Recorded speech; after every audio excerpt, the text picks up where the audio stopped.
नमस्कार दोस्तों। आज हम स्टार्ट करने जा रहे हैं एक बिल्कुल नए टॉपिक के साथ में। और ये हमारा लेसन फर्स्ट रहने वाला है इस सीरीज़ का, जिसके अंदर हम कंप्लीट करने वाले हैं पूरी तरह से सारा मेंस और pre oriented cum mains oriented. अब जैसा कि लास्ट ईयर में आप देखा कि एमपीपीएससी 2022 की हम बात करें तो एमपीपीएससी 2022 के अंदर जो कट ऑफ गया है वो है 80 मार्क्स जनरल कैटेगरी के लिए। तो ये 80 मार्क्स ये शो करता है कि जो कंपटीशन लेवल है वो कहीं ना कहीं बढ़ रहा है धीरे धीरे, और अच्छा खासा कंपटीशन यहाँ पर स्टार्ट हो चुका है। ऑल दो यह 2022 का पेपर थोड़ा इजी था 2021 के कंपैरिजन में, इसलिए कट ऑफ कहीं ना कहीं हाई गया है, पर इतना भी इजी नहीं था कि ये कट ऑफ 80 नंबर तक टच करता। अप्रॉक्स 75 नंबर तक कट ऑफ जाने की जहाँ सभी को उम्मीद थी, ये कट ऑफ 80 मार्क्स तक गया है, जो किसी ने सोचा नहीं था। तो ये शो करता है कि धीरे धीरे करके कट ऑफ हाई होने वाला है, और आपको प्री में भी अब डेप्थ में पढ़ना पड़ेगा। जो क्वेश्चन आप छोड़ के जा रहे थे अभी तक प्री के अंदर, वो भी आपको कवर करने पड़ेंगे, और चाहे प्री वाला हो चाहे मेंस वाला हो, उसे भी अब अच्छे से सब कुछ पढ़ना पड़ेगा। इसलिए ये सीरीज़ आप ऐसा मत मानिएगा कि मेंस के लिए आप प्री प्लस मेन इसके लेके चलिएगा। तो अगर हम मेंस के पर्सपेक्ट से बात करें तो ये सीरीज़ होने वाली है हमारी स्टार्ट, और इसमें हम पूरा मेंस का सिलेबस कंप्लीट करेंगे। और हाल फिलहाल में यह पहली सीरीज़ स्टार्ट हो रही है आपकी पेपर फर्स्ट के लिए, स्पेशली फॉर एमपी। और इसमें स्टार्ट हो रहा है पार्ट 1, और उसकी यूनिट नंबर 5। अब यूनिट नंबर 5 की हम बात करें तो आपको यह जानना इम्पोर्टेंट है कि सिलेबस में क्या है क्या नहीं है, वो आप सिलेबस में देखिएगा। पर हम यूनिट नंबर 5 की जब बात करें तो आपको थ्री क्वेश्चंस यहाँ पर आने वाले हैं 3 मार्क करके, 2 क्वेश्चंस यहाँ पर आने वाले हैं 5 मार्क करके, और एक क्वेश्चन यहाँ रहेगा आपका 11 मार्क का। ठीक है, इस तरह से टोटल जो आपका वेटेज रखता है यूनिट नंबर 5 मेंस के अंदर, वो 30 मार्क्स की है। ठीक है, और बहुत ही इजी रहेगा अगर आप सारी ट्राइब्स को, सारी डायनेस्टीज़ को कवर करते हैं इसमें, तो ये आपको कहीं ना कहीं अच्छे मार्क्स दिला पाएगा। तो स्टार्ट करते हैं हम as a chapter 1, Gond dynasty. जहाँ हम गोंड डायनेस्टी की बात कर रहे हैं तो गोंड डायनेस्टी एक ऐसी डायनेस्टी है जिसका रिलेशन आज से नहीं है, बहुत पुराने समय से इनका रिलेशन हैगा। और गोंड डायनेस्टी के लिए आपने एक वर्ड सुना होगा, गोंड ट्राइब, या एक रीजन आपने बोला गोंडवाना रीजन। ठीक है, अंगारा लैंड, गोंडवाना लैंड, ये सभी एक ही जगह से। तो जो गोंड ट्राइब्स हैं उन्हीं से ये डायनेस्टी बनी है, इन्हीं में से कुछ रूलर्स निकले, और वो आगे जाके एक पूरी श्रृंखला बनी राजाओं की। ठीक है, अगर हम बात करें कि इनका हिस्ट्री क्या है, कैसे क्या यहाँ पर इस्टेब्लिशन हुआ, गोंड डायनेस्टी कहाँ से आई, तो ऐसा कहा जाता है कि अराउंड 13th सेंचुरी, 13वीं शताब्दी के पास में आसपास आते आते चंदेलास जो हैं उनका जो रूल था, किस रीजन में था ये, तो ये हमारे खजुराहो से लेके गढ़मंडला और पूरा नीचे नीचे तक का पूरा रीजन जो था, वहाँ पर चंदेलास का रूल था, है ना। तो वो रीजन में धीरे धीरे करके चंदेलास का कंट्रोल जाते रहा, और अलग अलग छोटी छोटी पावर्स वहाँ पर आती रही, छोटे छोटे रूलर्स वहाँ पर रूल करें। तो उसी बीच में अराउंड 1328 एडी में गोंड के फर्स्ट रूलर आए यादव राय। अब यादव राय के बारे में हम जब देखते हैं तो ऐसा बताया जाता है कि यादव राय जी के सपने में माता नर्मदा ने सपने में आई उन्हें, और उन्होंने उन्हें आदेश दिया नर्मदा माता ने कि आप एक गोंड रियासत की फाउंडेशन रखें। ठीक है, किसकी सहायता से? तो एक सुरवे पाठक की हेल्प से आप गोंड रियासत की स्थापना करें। तो इसके लिए सुरवे पाठक के पास यादव राय जी आए, और यादव राय जी ने को नर्मदा मैया में उतार कर सुरवे पाठक जी ने एक वचन लिया कि अगर मैं आपको राजा बनवाता हूँ गोंड रियासत का, आपकी एक डायनेस्टी स्टेबलाइज करवाता हूँ, तो जो मेरी हायरार्की रहेगी, जो मेरे बच्चे रहेंगे, उन्हें ही आप केवल आपकी डायनेस्टी में मंत्री के पद पर रखोगे। तो यादव राय जी एग्री कर जाते हैं उनके साथ में। और एक रत्नावली करके रानी थी, रत्नावली, उनके साथ स्वयंवर में, उनका स्वयंवर चल रहा था, तो सुरवे पाठक जी उनको रत्नावली जी के पास लेके जाते हैं उनके स्वयंवर में। और वहाँ पर ऐसा कुछ करते हैं कि एक साहित्यक बताते हैं कहानी में कि एक पक्षी था, उसे उड़ाया गया और बोला गया कि ये जो पक्षी जिसके भी कंधे पर जाके बैठेगा, रानी उसी से शादी करेगी। तो ये सुरवे पाठक जी ने उसे ट्रेन करके रखा था पक्षी से, और वो सीधे जाके बैठा यादव राय जी के कंधे पर, और रत्नावली जी की उनके साथ शादी हुई। ऐसे करके कहावतें हैं, ये सही है या नहीं मुझे नहीं पता, पर यहाँ से हम स्टार्ट कर सकते हैं। तो गोंडवाना रियासत में ये आपने देखा कैसे स्टेबलाइज हुआ, ये कहानी थी। पर गोंडवाना रियासत को हम कई और नाम से जानते हैं, जैसे कि गढ़कटंगा, गढ़मंडला या गढ़ा मंडला, उसके साथ में गरहा, और अदर नाम से इन्हें जानते हैं हम। ठीक है, इनके बारे में भी जानेंगे, इन्हें क्यों ऐसा बोला जाता है। और इनकी अगर हम बात करें गोंड डायनेस्टीज की ब्रांचेस के बारे में, तो एक ब्रांच है गढ़ा मंडला की, उसके बाद में एक देवगढ़ और खेरला। ये जो डिस्ट्रीब्यूशन हमने गोंड डायनेस्टी का किया है, इनकी ब्रांचेस का, ये इनके एरिया के अकॉर्डिंग करा है, मतलब जिस रीजन में यह रहते थे उस रीजन के अकॉर्डिंग करा है। एक और इनका क्लासिफिकेशन हमें देखने मिलता है गोंड्स का, जो कि कुछ इस तरह है, जिसे स्टेफिन, एक फिलोसोफर या दार्शनिक या हिस्टोरियन थे जिनका नाम था स्टेफिन फंच, इन्होंने गोंड डायनेस्टी को डिवाइड करा है।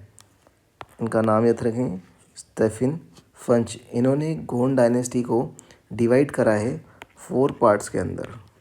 कितने पार्ट्स में? 4 पार्ट्स के अंदर, जिसमें से सबसे पहले इन्हें बताए हैं देवगोंड। ठीक है, पहले हैं देवगोंड। ठीक है, देवगोंड वो लोग कहलाते थे जो कि थोड़े सुपीरियर होते थे, है ना, और अलग होते थे सबसे, है ना। सेकंड है सूर्यवंशी राजगोंड। अब राजगोंड की बात, तो इसमें वर्ड ही आ रहा है राज। राज से मतलब है कि जो राजा हो। तो राजगोंड इम्पीरियल होते थे, और द इलाइट मतलब कि ये सबसे प्रीमियम, मतलब कि सबसे अच्छे जो गोंड्स माने जाते थे उस समय, ये उन्हें कहते थे। तो ये राजगोंड हमेशा राज करते थे। और उसके बाद में थर्ड नंबर आते हैं देवगढ़िया, देवगढ़िया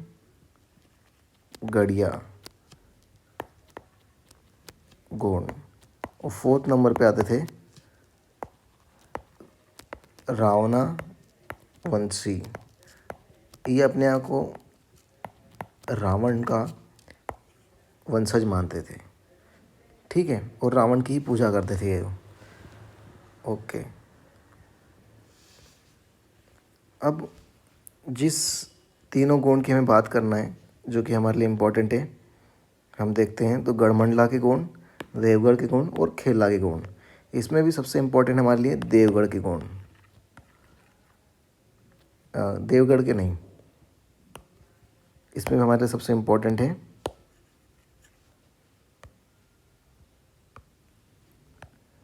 गढ़ मंडला के गुण, या ऐसे कह सकते हैं हम गढ़ कटंगा के गुण।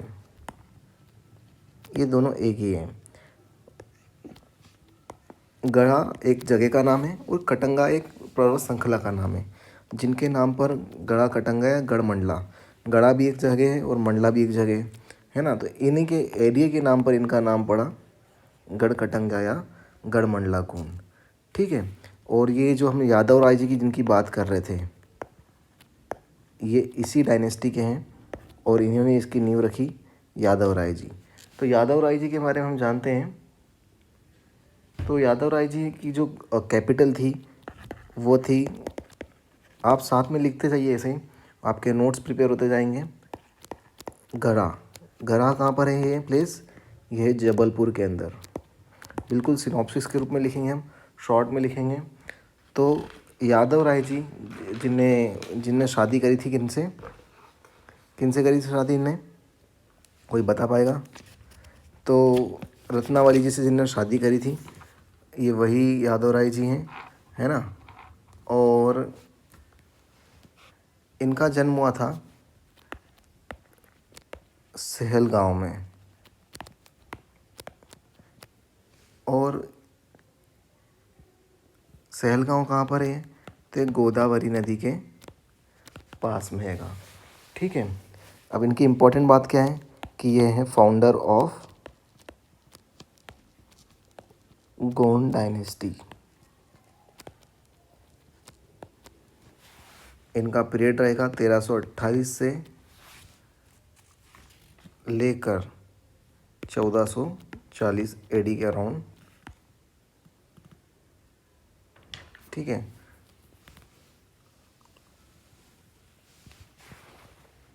इनके बारे में जो हमें इंस्क्रिप्शन मिलता है, जिनके बारे में हमें जानकारी मिलती है, वो मिलती है हमें रामनगर इंस्क्रिप्शन से। ये जो कहानी वगैरह है और जो इन्होंने इस्टेब्लिशमेंट करा, वो सब हमें मिलती है रामनगर इंस्क्रिप्शन से और गणेश नृप वर्णम के इंस्क्रिप्शन से मिलती है। ठीक है।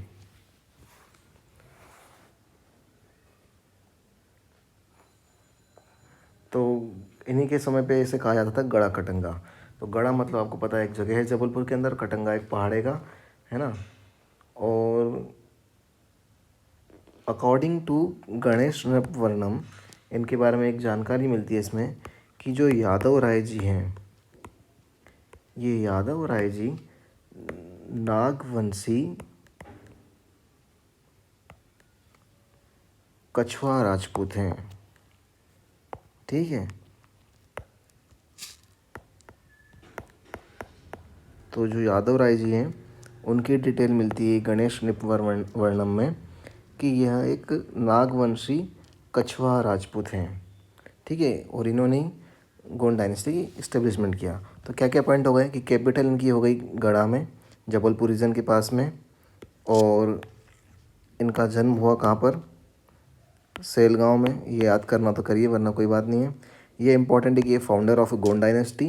एंड रामनगर इंस्क्रिप्शन में इनके बारे में डिटेल मिलती है, और गणेश निपवर्णम में इनके बारे में और डिटेल मिलती है कि ये कहाँ से बिलोंग करते हैं। नागवंशी कछवा राजपूत ट्राइब से क्लेन से संबंध रखते हैं। ठीक है। और इन्हीं के बाद में हम बात करेंगे, नेक्स्ट जो रूलर आ रहे हैं हमारे खरजी। खरजी की बात करें तो 1440 के आसपास एडी में, क्या नाम है इनका? खरजी। 1440 के आसपास में ये रूलर बने, है ना। और इन्हें गिफ्ट लेना बहुत पसंद था, है ना। पर ये इन्हें कुछ चीज़ अच्छी करी, इन्होंने ऑर्गेनाइज्ड आर्मी स्टेबलाइज करी गढ़ा रियासत के अंदर है ना। जिससे क्या हुआ कि गढ़ा किंगडम जो है वो आगे ग्रोथ कर पाई। ठीक है।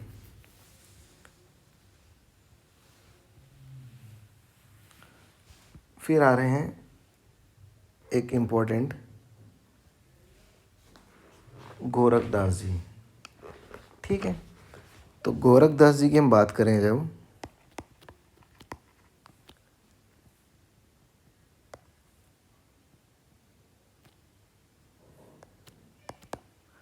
गोरखदास या फिर इन्हें कहा जाता है गोरक्षा दास, दोनों स्पेलिंग आपको देखने मिलेगी 1460 से लेके 1480 तक।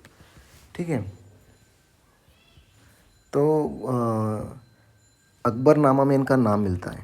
इम्पॉर्टेंट चीज़ है, अकबरनामा में गोरखदास जी का नाम मिलता है। और इन्हें जो हमारे सुल्तान मोहम्मद शाह मालवा के थे, है ना, और उन्होंने जब हराया था राय चीता और अमरावली के, है ना, तो उनका जो इंसिडेंस हैगा वो मासिर ए मुद शाही में, मोहम्मद शाही में, मासिर ए मोहम्मद शाही में भी इनका डिस्क्रिप्शन पाया जाता है। ठीक है।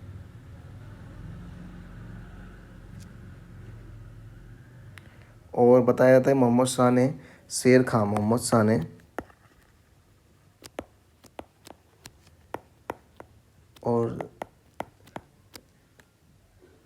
शेर खान को एंड फतेह खान को अटैक करने के लिए भेजा था गढ़ा पर, इन्हीं के रीज़न में भेजा था। और जो हमारे गोरखदास जी उन्होंने यहाँ पर इनसे अच्छे से लड़ाई करी और गोरखदास जी मारे गए, परंतु उनके बाद में उनका सन सुखनदास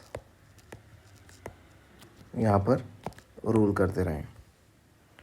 अब सुखनदास की बात है तो सुखनदास जो थे वो 1480 में यहाँ पर रूल करना स्टार्ट करें और इन्होंने आर्मी की स्ट्रेंथ बढ़ाई।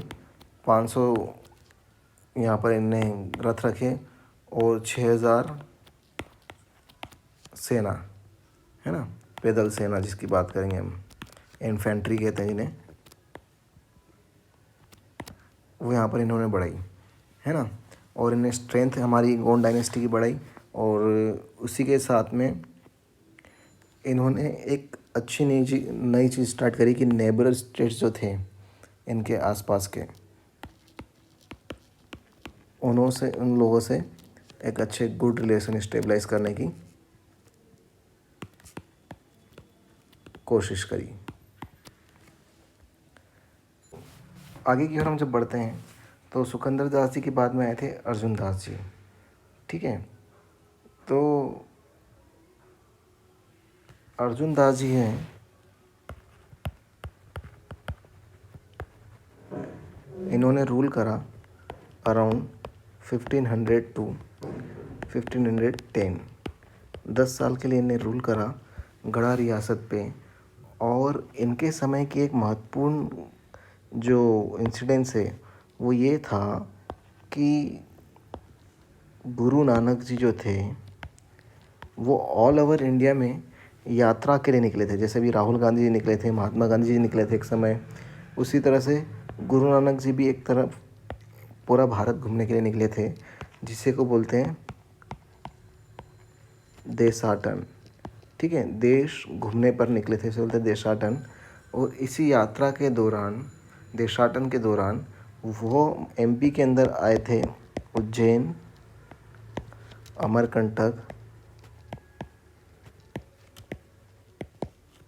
गढ़ा, नरसिंहपुर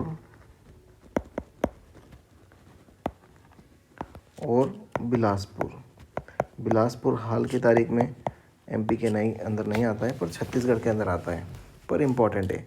तो गढ़ा रियासत जो थी वो उसके अंदर गुरु नानक जी आए थे अर्जुन दास जी के समय पर। ठीक है, जो रूलर थे गोंड डायनेस्टी के अर्जुन दास, उनके समय पर, उनके कार्यकाल में ये गढ़ा के अंदर आए थे। और इसी के साथ में एक जैन संत हैं जिनका नाम है तरण तारण।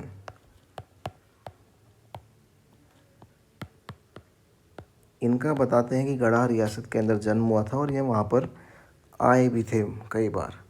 ठीक है, और अर्जुन दास जी को मारा गया संग्राम शाह के द्वारा।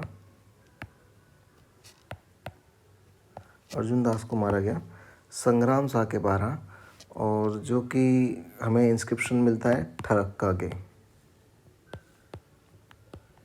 जो कि कहाँ पर है, दमोह।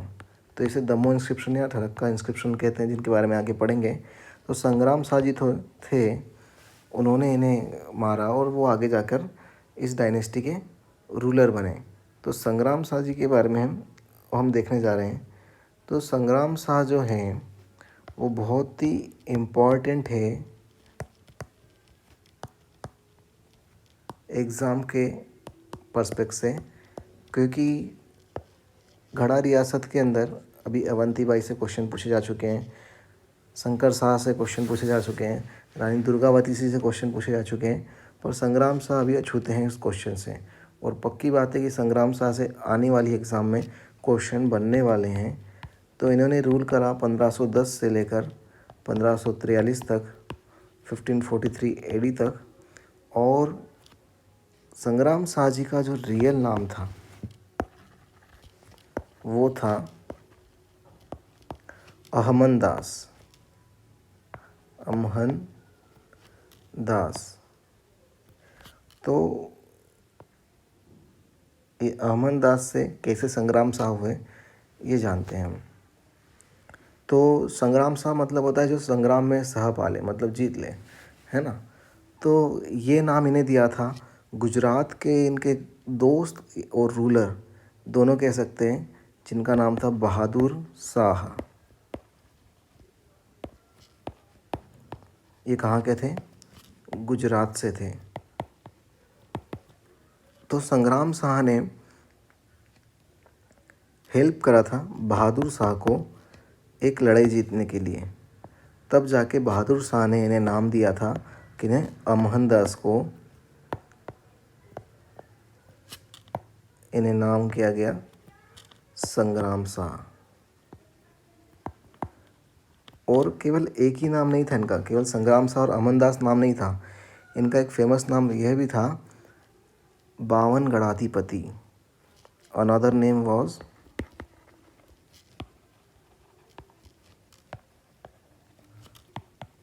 बावन गढ़ाधिपति। बावन गढ़ाधिपति का मतलब होता है कि 52 गढ़ जीतने वाला, है ना। 52 गढ़ मतलब 52 रियासतें, मतलब तहसील, रियासत नहीं, 52 तहसील जीतने वाला। तो इन्होंने कॉन्क्यर किया था ऑन 52 तहसील्स या गढ़, इसलिए इनका नाम रखा गया 52 गढ़ाधिपति।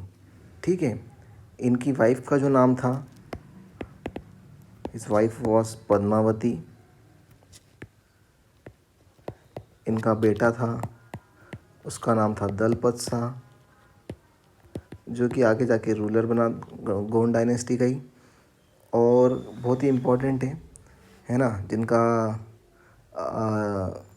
रत्नवाला के अंदर बहुत बार डिस्क्रिप्शन मिला है।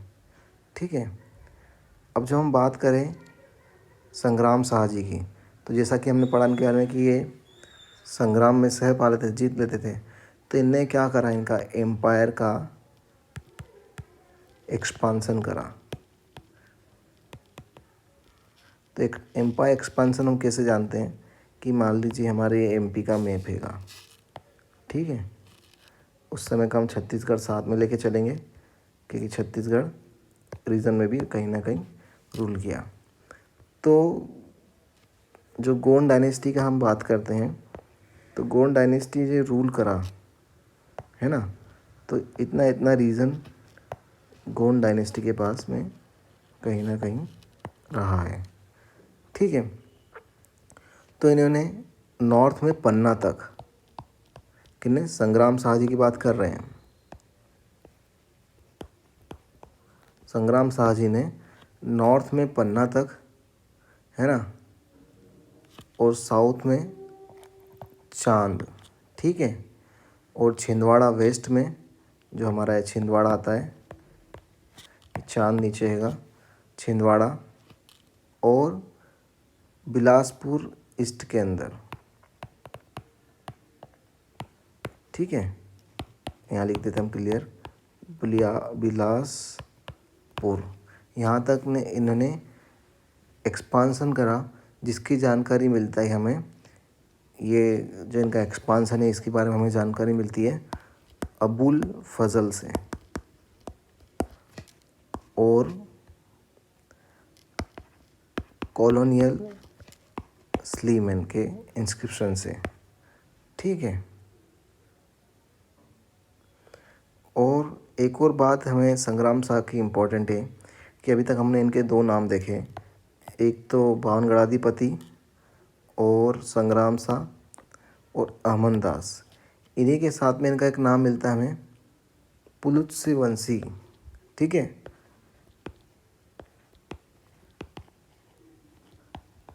पुलुत्सी वंशी ये इनके जो नाम मिलता है वो मिलता है इनके कॉइन्स के ऊपर। तो जो संग्राम शाह जी के जो कॉइन्स थे उसके ऊपर इनका नाम मिलता है पुलुत्सी वंशी, है ना। अब संग्राम शाह जी ने कुछ डिप्लोमेटिक्स चेंजेस और अचीवमेंट्स करें, तो संग्राम शाह के डिप्लोमेटिक अचीवमेंट्स ऑफ संग्राम शाह या अमहन दास, दोनों तरीके से क्वेश्चन पूछ सकता है, ठीक है। अब क्या था कि इब्राहिम लोदी जो थे उनका एक भाई उनसे दगा कर गया था जिसका नाम था जलाल, है ना। तो जलाल लोदी को इन्होंने क्या करा, कैप्चर किया और रिटर्न कर दिया किसे, इब्राहिम लोदी को। उससे क्या हुआ, तो इब्राहिम लोदी इनसे खुश हुआ, है ना, और उन्हें उनके साथ अच्छे संबंध बने, मतलब किसके साथ, दिल्ली सल्तनत जो थी हमारी, दिल्ली के साथ में अच्छे रिलेशन कहलाए हमारे संग्राम शाह जी के। कारण ये था कि जो जलाल था, ओपोनेंट था दिल्ली सल्तनत का, उसे इनने पकड़ा और भैया जी गिफ्ट कर दिया किसे, इनके भाई इब्राहिम लोदी जी को, ठीक है। और हमने देखा ऊपर कि बहादुर शाह जो थे हमारे, कहाँ के थे बहादुर शाह, गुजरात के थे। तो बहादुर शाह को इन्होंने हेल्प किया किस में, गुजरात पर शासन करने में, लड़ाई लड़ने में, है ना। और इसी के बाद इन्हें संग्राम शाह का टाइटल दिया गिफ्ट में, किसने दिया, बहादुर शाह जी ने दिया, है ना। और वीर सिंह देव, थर्ड इनका रिलेशन देखने मिल रहा है डिप्लोमेटिक, वीर सिंह देव। वीर सिंह देव कहाँ के थे भैया, ये बघेल वंशी थे, इनके पड़ोसी थे बिल्कुल। आप देखेंगे मैप में कि ये गोंडवाना रियासत है, तो ये बघेल डायनेस्टी और बुंदेलखंड डायनेस्टी आसपास ही देखने मिलेगी आपको। तो यही दिक्कत दी है गोंड डायनेस्टीज़ को मेनली। पर इनके समय में हम देख रहे हैं संग्राम शाह जी के समय में कि वीर सिंह देव से इनके अच्छे रिलेशन थे, इनसे वीर सिंह देव से, जो कि बघेल रूलर थे, नॉर्थ ईस्ट रीजन में पड़ता था बघेल डायनेस्टी, गोंड डायनेस्टी के, ठीक है। और इन्होंने मैट्रिमोनियल रिलेशन इस्टेब्लिश करे किनके साथ में, विथ राजपूत्स। मतलब सबसे पास कौन से राजपूत पाए जाते थे इनके, तो पाए जाते थे चंदेल, है ना। तो इनके साथ में इन्हें मेरिडियल रिलेशन स्टेबलाइज करें। अब हम बात करते हैं संग्राम शाह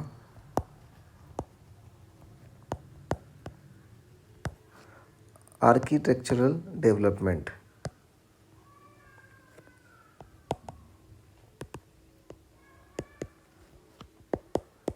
तो संग्राम शाह जी ने बहुत कुछ बनवाया है, जिसमें सबसे पहले आता है चौरागढ़। चौरागढ़ अपने आप में ही बहुत इम्पोर्टेंट है। ये खुद से ही 3 मार्कर का क्वेश्चन बनता है चौरागढ़, कि चौरागढ़ फोर्ट के बारे में बताइए। तो चौरागढ़ फोर्ट जो है वो बनवाया किसने?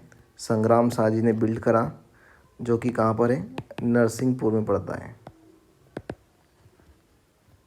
नरसिंहपुर के अंदर आपको मिलेगा चौरागढ़ फोर्ट, है ना, जिसे हम एक और नाम से जानते हैं, चौगान फोर्ट। ठीक है, मेनली चौरागढ़ फोर्ट नाम ही फेमस है ना।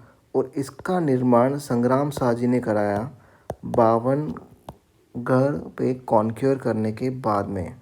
आफ्टर कॉन्क्योरिंग ऑन द 52 गढ़s he build the fort known as Chauragarh. ठीक है, and he also stabilize the village name as Sangrampur. अब संग्राम शाह है तो संग्रामपुर ही बनाएंगे। ये विलेज इनने स्टेबलाइज किया दमोह के अंदर। ठीक है, उसी के बाद में इन्होंने बनाया सिंगोड़गढ़ का किला। ठीक है, ये शायद तक प्री में पूछा भी गया है, सिंगोड़गढ़ का किला कहाँ पर है? तो यह है नरसिंहपुर के अंदर, सिंगोड़गढ़ का फोर्ट, है ना।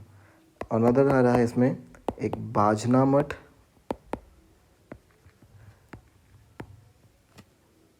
एंड संग्राम सागर, है ना। संग्राम सागर लेक, तालाब है एक, संग्राम सागर, हिंदी में लिख देते हैं हम यहाँ पर, संग्राम सागर तालाब। ठीक है, अब ये बाजना मठ और संग्राम सागर जो तालाब हैं, ये दोनों पाए जा रहे हैं कहाँ पर? गढ़ा के अंदर। और गढ़ा आपको पता ही कहाँ पर है? जबलपुर में। ठीक है, तो बाजना मठ और संग्राम सागर लेक बनाया इन्होंने गढ़ा के अंदर। ठीक है, और बाजना मठ के अंदर ही 2 मंदिर बना के रखे इन्होंने। एक है बटुक महादेव, मतलब वहाँ पर पाए जाते हैं, ये स्पष्ट नहीं कि इन्होंने बनाए कि नहीं बनाए, पर बाजना मठ इन्होंने बनवाया। और एक वहीं पर है शनि मंदिर। ठीक है, अब आर्किटेक्चरल डेवलपमेंट तो इन्होंने करा ही करा, पर साथ में लिटरेचर में भी इन्होंने बहुत डेवलपमेंट किया, और इनके कुछ स्टेप्स थे। तो लिटरेचर के मामले में अगर हम देखते हैं तो इन्होंने क्या करा है कि इन्होंने बहुत सारे संस्कृत स्कॉलर्स को अपने यहाँ पर पैट्रोनेज किया, है ना, इन्हें अपने संरक्षण में रखा। और इन्होंने एक बुक लिखी, उस बुक का नाम है रस रत्न माला। बहुत इम्पोर्टेंट बुक है ये, गोंड डायनेस्टी के एस्पेक्ट से, है ना। इसके अंदर डिटेल मिलती है, 3 मार्कर में पूछा जा सकता है रस रत्न माला। ठीक है, इसके अंदर मिलता है political and literacy related information Gond dynasty का। इसकी जो लैंग्वेज थी वो संस्कृत लैंग्वेज है बुक की। और स्कॉलर्स में कुछ का नाम लें तो एक थे इम्पोर्टेंट, दामोदर ठाकुर, ये इन्हीं के राज्य में बैठते थे भैया। कॉइन की अगर हम बात करें तो आपने ऊपर नाम देखा ही था कि इनका नाम क्या मिलता है कॉइन के ऊपर? पुलत्स्य वंशी। ठीक है, इनके कॉइन्स के ऊपर इनका नाम मिलता है पुलत्स्य वंशी। गोल्ड के कॉइन बनवाए इनने, सिल्वर के, और कॉपर के, जिन पर संस्कृत, इम्पॉर्टेंट चीज़ है, संस्कृत एंड तेलुगु में, कौन सी लैंग्वेज में, तेलुगु में इंस्क्रिप्शन मिलते हैं।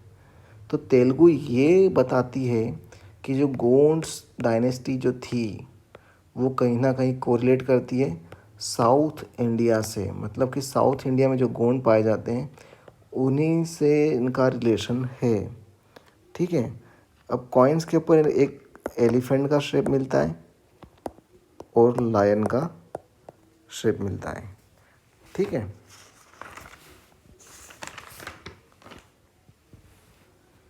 अब जो इनके पुत्र थे, इनके बाद में दलपत शाह वो आते हैं, उनके बारे में हम कल से पढ़ेंगे। तो दलपत शाह से। ठीक है, आज के लिए इतना ही काफ़ी है। कुछ भी क्वेश्चन वगैरह है आप कमेंट में पिन कर सकते हैं। Thank you.